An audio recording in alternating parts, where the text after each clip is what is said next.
जितिया व्रत की कथा। जितिया व्रत की कथा दो है। पहला, पौराणिक मान्यताओं के अनुसार महाभारत युद्ध के दौरान जब द्रोणाचार्य की मृत्यु हुई तो इसका बदला लेने के लिए उनके पुत्र अश्वत्थामा ने क्रोध में आकर ब्रह्मास्त्र चला दिया, जिसकी वजह से अभिमन्यु की पत्नी उत्तरा के गर्भ में पल रहे बच्चे की मौत हो गई। तब भगवान श्री कृष्ण ने उत्तरा की संतान को फिर से जीवित कर दिया।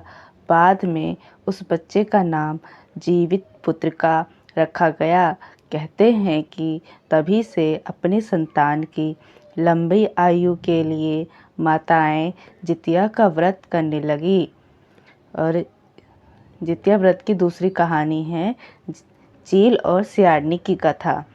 प्रचलित पौराणिक कथाओं के मुताबिक एक पेड़ पर चील और सियारनी रहती थी। दोनों की आपस में खूब बनती थी। चील और सियारनी एक दूसरे के लिए खाने का एक हिस्सा जरूर रखती थी। एक दिन गांव की औरतें जितिया व्रत की तैयारी कर रही थी। उन्हें देखकर चील का भी मन व्रत करने का कर गया। फिर चील ने सारा वाक्य सियारनी को जाकर सुनाया।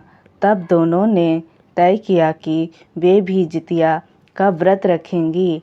लेकिन अगले दिन जब दोनों ने व्रत रखा तो सियारनी को भूख और प्यास दोनों लगने लगी। सियारनी भूख से व्याकुल इधर उधर घूमने लगी। गांव में किसी की मृत्यु हो गई। यह देखकर सियारनी के मुंह में पानी आ गया। फिर सियारनी ने आधे जले शव को खाकर अपनी भूख को शांत किया। वह भूल गई उसने जितिया का व्रत रखा है। वहीं चील ने पूरी निष्ठा और मन से जितिया का व्रत और पारण किया। जितिया की अगली कहानी है भगवान जितवाहन की कथा। चील और सियारनी ने अगले जन्म में सगी बहन बनकर एक राजा के घर में जन्म लिया। चील बड़ी बहन बनी और सियारनी छोटी बहन। दोनों का विवाह राजा के घर में हुआ। चील ने 7 बेटों को जन्म दिया। वहीं सियारनी के बच्चे जन्म लेते ही मर जाते। ऐसे में अपनी बहन को सुखी और खुश देखकर सियारनी अंदर ही अंदर से जलने लगी और उसने चील के 7 बेटों का मरवा दिया।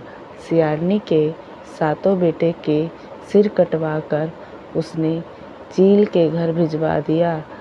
यह सब देखकर भगवान जितवाहन ने मिट्टी से 7 भाइयों के सिर बनाए और सभी के सिरों को उसके धड़ से जोड़कर उस पर अमृत छिड़ककर उन्हें जीवित कर दिया।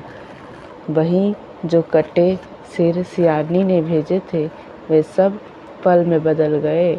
अपनी बहन से रोने की आवाज़ न सुनकर सियारनी व्याकुल हो उठी और वहाँ जाकर सारा माजरा जानने पहुँच गई।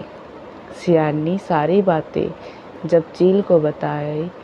कहते हैं कि जब चील ने उसे पिछले जन्म की सारी बातें बताई और ये सब सुनकर सियारनी को अपनी गलती का पश्चाताप होने लगा। इसके बाद चील सियारनी को उसी पेड़ के पास ले गई और भगवान जितवाहन की कृपा से उसे सारी बातें याद आ गई। इससे सियारनी इतनी दुखी हुई कि उसकी मौत उसी पेड़ के पास हो गई। राजा को जब इस बात की जानकारी मिली तब उन्होंने सियारनी का दाह संस्कार उसी पेड़ के पास कर दिया। दोस्तों, यह स्टोरी आपको अच्छी लगी हो तो प्लीज़ लाइक, सब्सक्राइब और शेयर ज़रूर कीजिएगा।